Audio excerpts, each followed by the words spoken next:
Hola, soy la profesora Marta Rodríguez Cruz del Departamento de Antropología Social de la Universidad de Sevilla y voy a presentar una ponencia sobre la exclusión identitaria, duelo migratorio y estrés aculturativo en la niñez y adolescencia migrante escolarizada en Oaxaca, México.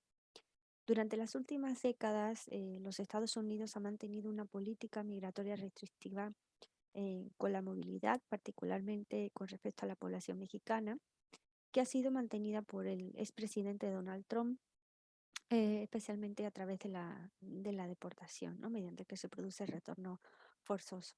Uno de los estados mexicanos más afectados por esta política migratoria restrictiva durante el mandato de Donald Trump ha sido el estado de Oaxaca, que pues ha registrado más de 69.800 oaxaqueños deportados y más de 2.000 niñas, niñas y adolescentes solo en los años 2019 y 2020 presentes en el flujo del retorno.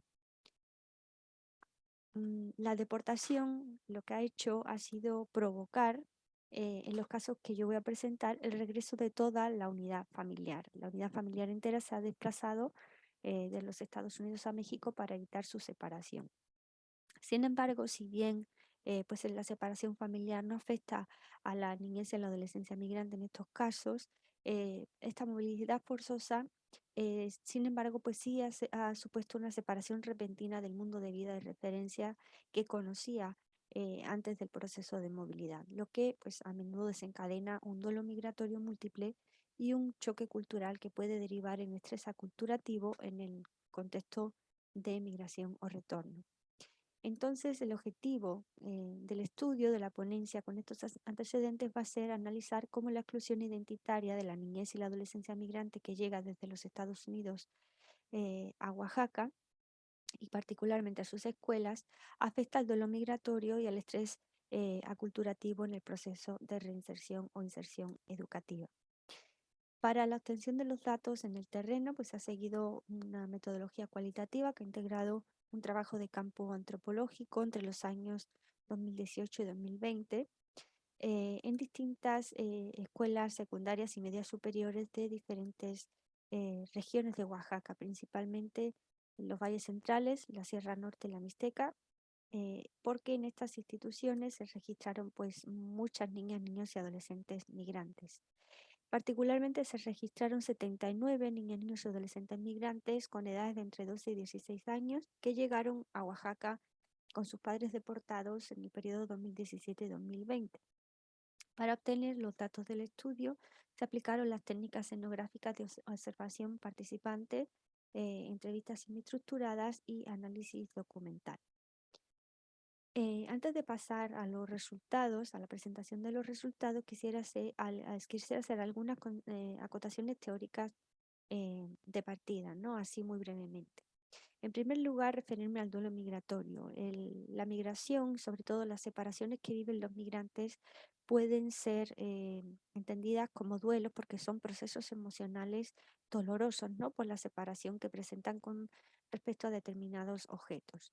De hecho, los objetos pueden ser múltiples, por ejemplo, los amigos, el lugar de trabajo, la institución educativa, pero también la alimentación, los paisajes, el clima, y por eso los expertos hablan de un carácter múltiple del duelo migratorio. En cuanto al estrés aculturativo, pues es el que se deriva del contacto con una nueva cultura y elementos que lo integran pueden ser la adquisición de un nuevo idioma, también la percepción de incompatibilidades culturales entre la cultura de origen y la de destino, y también la percepción de discriminación. Es muy importante tener en cuenta la estrecha relación que existe entre el duelo por el mundo de vida de referencia que se deja atrás con el proceso de movilidad y el estrés aculturativo que se experimenta en el lugar de destino retorno migratorio. En el caso de este estudio, esta relación es muy importante en el ámbito escolar porque la escuela es la principal vía de inserción a la sociedad de destino retorno para las niñas, niños y adolescentes migrantes en contextos migratorios como los que aquí se analizan. Por otro lado, el extraordinario incremento de las migraciones internacionales pues, ha llevado a poner de manifiesto las disrupciones que enfrentan los sistemas educativos de todo el mundo que siguen sin adaptarse a la creciente diversidad que lleva particularmente la migración a la escuela, ¿no? Y una de las consecuencias de la falta de respuesta de las escuelas en general y mexicanas en particular a la diversidad estudiantil que llega con la migración es la exclusión de las identidades otras que están presentes en sus aulas. Por eso es interesante analizar qué consecuencias tiene esta exclusión identitaria sobre determinados procesos como el del duelo migratorio y el estrés aculturativo en el caso de la niñez y la adolescencia en general y concretamente como se estudia aquí la que se desplaza de manera forzosa como consecuencia de la deportación parental. Los resultados que ya voy a presentar ponen de manifiesto una articulación entre el duelo migratorio por el mundo de vida de referencia social, cultural, lingüístico, gastronómico, paisajístico, etcétera, que se deja atrás y el estrés aculturativo. En concreto, yo voy a estudiar el impacto, o voy a presentar más bien el impacto de la exclusión identitaria de la niñez y la adolescencia migrante en la escuela a partir de dos elementos fundamentales: la lengua y las prácticas y los referentes culturales adquiridos como elementos identitarios en el sistema socioescolar estadounidense antes de la movilidad forzosa. Con respecto a la lengua, bueno, pues los estudiantes de esta investigación adquirieron el inglés como lengua principal en el sistema escolar estadounidense y el español en algunos casos no le fue transmitido por sus progenitores en el hogar por miedo a que fueran discriminados, rechazados como parte de la comunidad latina en los Estados Unidos y en otros casos pues sí se les transmitió el español, pero fue un español muy rudimentario que apenas sirve para desenvolverse en situaciones de comunicabilidad muy básicas y que no cumplen los requerimientos del español académico en las escuelas mexicanas, ¿no? Entonces, este es el punto de partida de estos estudiantes en las escuelas de Oaxaca, las que llegan, que es el desconocimiento o bajo dominio del español. Pese a esto, en las escuelas no se han registrado programas de transición lingüística y todo el currículum escolar está en español. Ante este panorama, entonces lo que se registra entre los niños, niñas, adolescentes migrantes, los estudiantes migrantes, es un estrés lingüístico que yo entiendo como esa tensión que experimentan los sujetos de situaciones de comunicabilidad que pues les resulta muy agobiante porque desconocen la lengua de instrucción o de comunicación y les generan reacciones psicopáticas, ¿no? Perdón, psicosomáticas como la inseguridad y la ansiedad. En este caso, este estrés lingüístico pues se produce por el desconocimiento del español como lengua principal de comunicación e instrucción, pero también por la necesidad de aprender español y de conservar el inglés, porque es la lengua que los estudiantes migrantes tienen como lengua referencial y propia y afirman que añoran comunicarse en la misma. Por ejemplo, aquí se ven en los relatos, en las narrativas de los estudiantes, cómo se articula el duelo migratorio y el estrés aculturativo en torno al elemento lingüístico, particularmente a su exclusión en la escuela, ¿no? Decía un estudiante, no me enseñaron español, entonces eso necesito porque es difícil. Y también me gustaría poder hablar inglés en mi lengua. Sí extraño hablar inglés y me entristece dejar de hablarlo. Otra estudiante también señalaba que me pongo muy nerviosa cuando me hablan porque no sé qué dice, es muy estresante. En cuanto a las prácticas y referentes culturales, pues son varios los elementos que tienen impacto, pero yo aquí voy a tratar dos principalmente por la desconsideración que suelen tener estos elementos en los estudios que se han desarrollado. Y estos elementos son la gastronomía y las festividades. En cuanto a la gastronomía, pues la gastronomía de referencia de los estudiantes migrantes como parte de su identidad en las escuelas mexicanas es totalmente desconsiderada. Por ejemplo, durante las observaciones participantes que hice en las aulas, asistí varias veces a varias clases de física y biología en escuelas secundarias donde los docentes propusieron como actividad para reforzar el contenido sobre el sistema em, digestivo, propusieron la elaboración de ensaladas con alimentos típicamente mexicanos, ¿no? Como la naranja, chile, tajín y lima, que pues obviamente pues, los estudiantes migrantes se usaron a probar porque sus paladares no han sido educados en estos sabores. Y en estos ejercicios, pues los docentes no propusieron, como hubiera sido adecuado, también la elaboración de alguna comida típica de Estados Unidos que conocieran los estudiantes que proceden de este país como elemento constitutivo pues de su identidad y que fuera reconocido, para que fuera reconocido y valorado en la escuela. Por ejemplo, una alumna comentaba, yo sé hacer ensalada de col, que me gusta mucho, la comida allá en Estados Unidos, pero la maestra no nos dijo que hagamos una ensalada de col. Me gustaría hacerla para que mis compañeros vean lo que comemos allá también. Por su parte, pues los estudiantes migrantes presentan mucha reticencia a la incorporación de nuevos alimentos en su dieta, mostrando preferencia por el mantenimiento de una alimentación con un fuerte protagonismo de pizzas, hot dogs, hamburguesas, frente a los tamales, tlayudas, tacos, quesadillas, semitas, que son típicos de la gastronomía mexicana y oaxaqueña. Y en sus narrativas también puede verse cómo el encuentro y la adaptación a la nueva dieta tiene incidencia en el duelo migratorio debido a la separación del referente gastronómico adquirido en Estados Unidos y en el estrés aculturativo por el encuentro con la nueva forma de alimentación, ¿no? Decía un estudiante, es muy raro para mí, echo de menos cuando ya en Estados Unidos comíamos pizza y hamburguesa, eso sí me gusta. Me gustaría que aquí podamos comer comidas de allá, al menos algunas.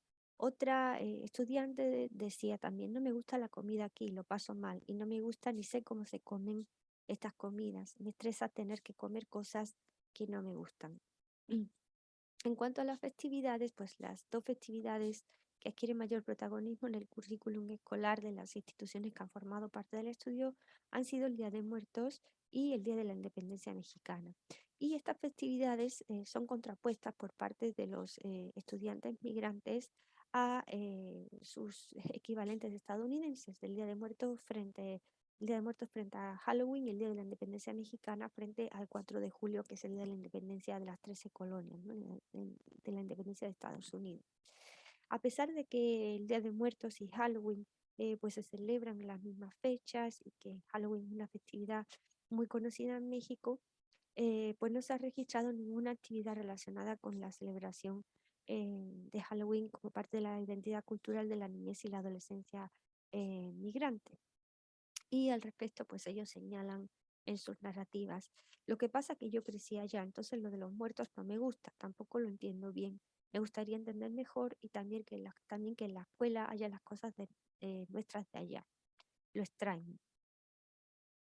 Otro estudiante comentaba, Día de Muertos fue porque me obliga mi mamá. Estoy raro, fuera de lugar. No entiendo eso, no me gusta, me siento incómodo.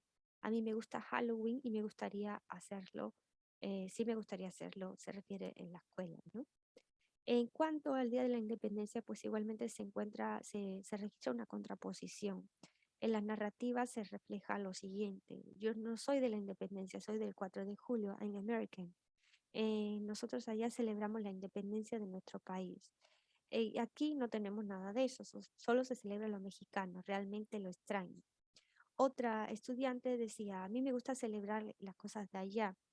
Aquí todo es diferente, nada es familiar para mí, todo es extraño. Eso me hace poner triste y como que yo no pertenezco a este lugar. En la escuela no están las cosas nuestras de los niños que llegamos de allá.